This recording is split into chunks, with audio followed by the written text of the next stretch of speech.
I was raised as a daughter-in-law by the Ryan family since I was young. At the age of 20, I married Ryan. At 24, I gave birth to Leo. Leo is a lot like Ryan, always quiet and not very close to me. Every night in the past, I would give them a cup of hot milk before going to bed. But one day, Ryan accidentally knocked over the cup and Leo secretly poured out the milk. I suddenly felt a little tired. The moment when the divorce agreement was handed to Ryan. He frowned and asked me. Just because of this? Yeah, that's why. What about your son? Leo, what are you going to do? Ryan returned to his usual expressionless face and asked me in a businesslike manner. I sat opposite him, like a guest at his negotiating table, and spoke calmly. I will give up custody of him. The house in the eastern suburbs will also be transferred to his name, and it can be used as compensation for child support. After all, this child has the same surname as him, so compared to following me, they seem like a real family. Ryan lowered his eyes and looked at me, with a dull expression in his eyes, as if he didn't understand what I was making a fuss about. Joyce, he said in a softer tone, if you're upset because of that glass of milk, I apologize. You know, I was drunk last night and didn't mean to do that to you. He explained patiently and always believed that it was the glass of milk that was the problem. Ryan came back very late last night from a social event. I waited for him for half the night and was woken up by the cold air he brought in when he came in. I got up from the sofa and saw him taking off his coat while holding his forehead in pain. I immediately went to the kitchen and brought him the milk that had been warm for a long time. In the past, although our relationship was not very good, it was still acceptable in terms of appearance. But last night, I asked one more question. Did you meet someone? The perfume you're wearing smells familiar. Ryan suddenly let go of the hand that was holding the milk. I didn't react for a moment, and the glass slipped from our touching fingertips, shattering the silence in the warm light of the room. Ryan's brows were cold and his aura was irritable. He looked at me coldly and warned me. Joyce, you've crossed the line. From now on, you don't have to wait for me at night, and you don't have to prepare milk for me anymore. My son Leo, after seeing what his father did, also secretly poured out the milk. When I found him, he stood at the door and apologized to me without any emotion. I'm sorry, Mom. Dad doesn't drink, and I don't want to drink either. Perhaps in the eyes of this father and son, it was just a trivial matter. I can't and shouldn't make such a big fuss about this. I didn't explain any more. Sign the document and hire a good lawyer. I chose to end my marriage with Ryan. Ryan talked a lot about the division of property in a light tone. I didn't really listen, and I didn't really care. Go back to the room and pack my things. He lowered his eyes and looked at me. Joyce, it will take some time to complete the formalities. You don't have to move out so quickly. This house can be left to you. I glanced at this man who was still calm and indifferent. Calmly replied to him with what he once said. It's better to do things cleanly and efficiently to avoid dragging things out and leaving problems behind. Ryan didn't say anything else. I never thought packing would be such an overwhelming task. The house is full of trivial things, every bit of which was arranged and piled up by me personally. I took a quick look around and finally decided to simply solve the problem, so I dragged my suitcase out the door. Ryan stopped me. Where are you going? Your parents' house? I'll have the driver take you there. No, I refused and told him. Remember to ask the nanny to clean up all my things tomorrow. I won't deal with them. Anyway, their family doesn't need someone like me to do the work. Before stepping out the door, I thought about it. I turned back and said to Leo, who was standing behind Ryan with a blank expression. I won't pick you up from kindergarten anymore, but remember not to go with strangers. It can also be regarded as the final explanation I give to myself. After saying that, I turned and left. I never looked at this child again, the one who cried during weaning and whom I held in my arms and patiently coaxed all night long. I bought a ticket to leave the city. I randomly picked a southern city. Ever since I was told at the age of 14 that I would marry Ryan, my freedom and choices have been restricted. Later, after we got married, he never took the initiative to take me out for a walk except for some necessary activities. The most common part of my life is probably that I wait for them to come home every night and give them a cup of warm milk before going to bed. People in the circle say that Ryan's mother raised me very well and that I am a wife tailor-made for Ryan. Be worthy of his status and be able to take care of his life. The only downside is that it's too perfect. It's so perfect that it's a little boring and seems a little rigid. I once heard Ryan's friends tease him. Ryan, how does it feel to be living like an old married couple at such a young age? Your wife is so boring. She smiles like a fake person. Would you like us to introduce you to something interesting? Just a few days ago, Sam met a funny girl, just like Vivian back then. How about it, are you interested? Vivian is Ryan's first love. Ryan's mother didn't agree with them being together at the time, and Ryan resisted in every way possible. I don't know what happened afterwards. They broke up and Vivian went to another country. Then, when he was 20 years old, Ryan suddenly chose to accept the arrangement of his family and proposed to me. 4 years later, I gave birth to Leo. Oh, yes, I remember now. The familiar perfume I smelled that night was the one Vivian used to wear. Specially blended with gardenia fragrance. After finding a place to live in South City, I visited many places. The drizzle in the south of the Yangtze River and the hazy alleys, each of them makes me never tired of it. Unexpectedly, on the morning of the third day, I suddenly received a call from Ryan. He seemed to have just gotten up and asked me in a hoarse voice. Joyce, where are the pair of ruby cufflinks you bought for me at the auction last year? I paused. In the second drawer of the cloakroom. Then he asked him. What occasion? Ryan. A ribbon-cutting ceremony for a shopping mall. The matching suit is the fourth one in the second row. Ryan seemed to be still unconscious. He could hear the sound of rummaging through his phone and faintly complaining. I listened for a while and then asked him, did you find it? The voice on the other end stopped, as if it had finally reacted. Found it. Sorry, I didn't mean to bother you. I said, and said. I know. Tell him. Ask the nanny to tidy up the house for you. If you can't find anything, you can go ask them. From now on, please don't bother me by calling me anymore. Ryan was silent for a moment, then said. Good. After hanging up the phone, I blocked his number and fell asleep again. But I couldn't sleep well this time. I had many bizarre dreams. At the age of 14, I was playing and laughing with my classmates on campus. There was a sunny day when I first met Ryan when I was 15. There was the pain of being caught by my dad and having my legs broken when I was 16, and I secretly ran out to play racing. Besides, there was another shrill ringing sound. I suddenly woke up from my dream and reached for my phone from the bedside in annoyance. It's an unfamiliar number. I pressed the answer button, and the other end asked politely. Hello, are you Leo's mother? I'm Leo's kindergarten teacher. Today, the kindergarten held a robot exhibition. Little Leo also participated, but he didn't bring his work. He said that you, his mother, prepared it for him. Would you mind if you could deliver it to the child? The teacher was very enthusiastic towards me. I clenched my fingers around the phone, closed my eyes, and felt indescribably tired.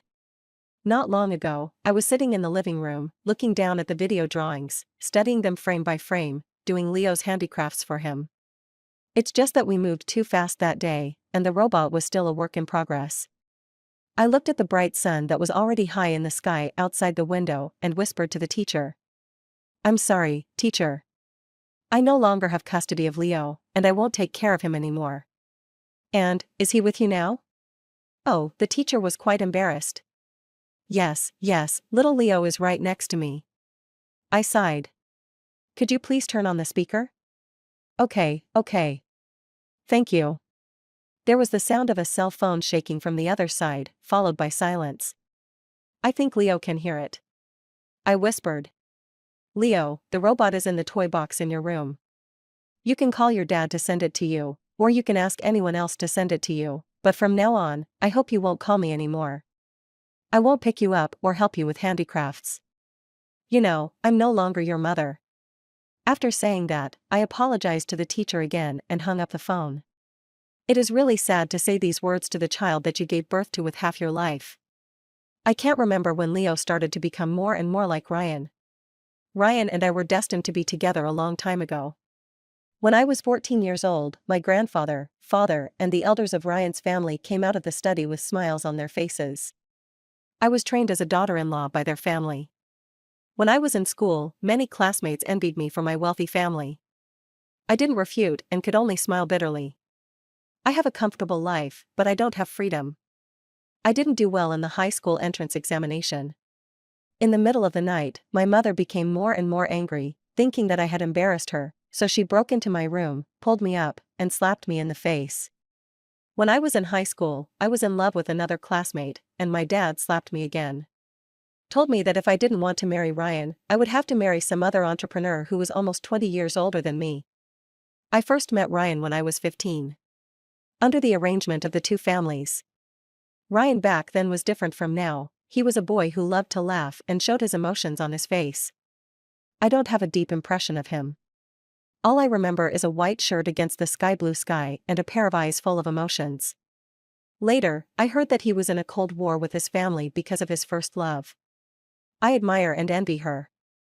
At least, he dared to resist and had the right to resist. But not long after, Ryan's mother came to visit my house. With a polite and apologetic smile on my face, I took my mother's hand and told her, "Don't worry, in-laws. Ryan's issue has been resolved." I hid at the door and listened, feeling very lost. Thinking about it, it is true. After that, my family started arranging meetings between me and Ryan. He was quite resistant at first and didn't look very nice to me. Later, he gradually accepted it and would occasionally talk to me. I also watched him change from a prickly boy to a silent and taciturn man, restraining all his expressions. The special scent of gardenia on his body also dissipated into the air over time. Until I was 20 and Ryan was 24.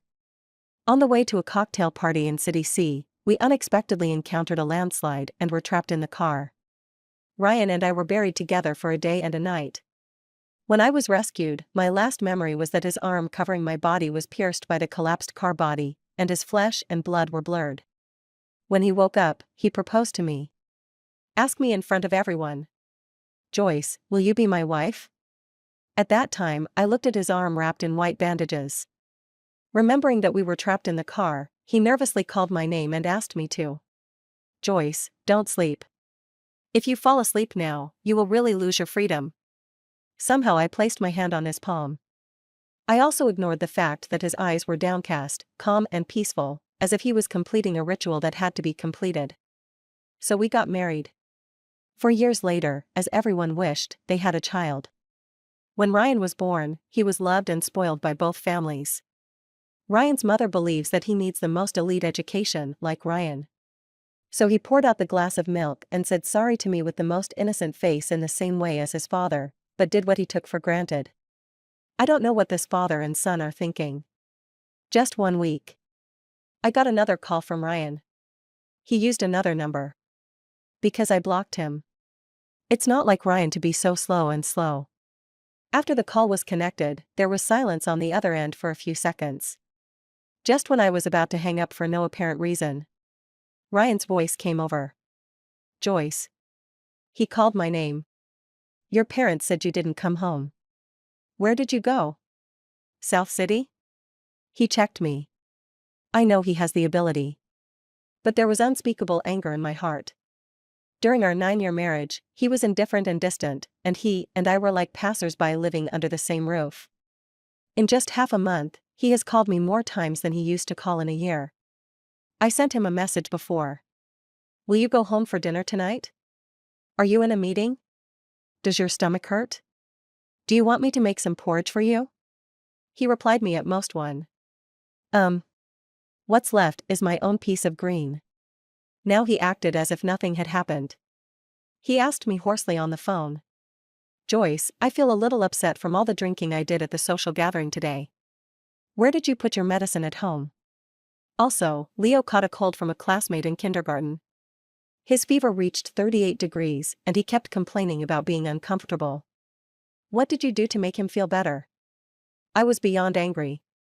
I suppressed my anger, trying not to sound like a hysterical lunatic, and told him word by word. "Ryan, we are divorced. I am no longer your wife, nor am I your babysitter. Whether you have a stomachache or not, Whether you can find stomach medicine or not, it's none of my business, and there's no shortage of people who will buy you medicine if you just give me a call. The child is sick. No matter how much you tell me, it's useless.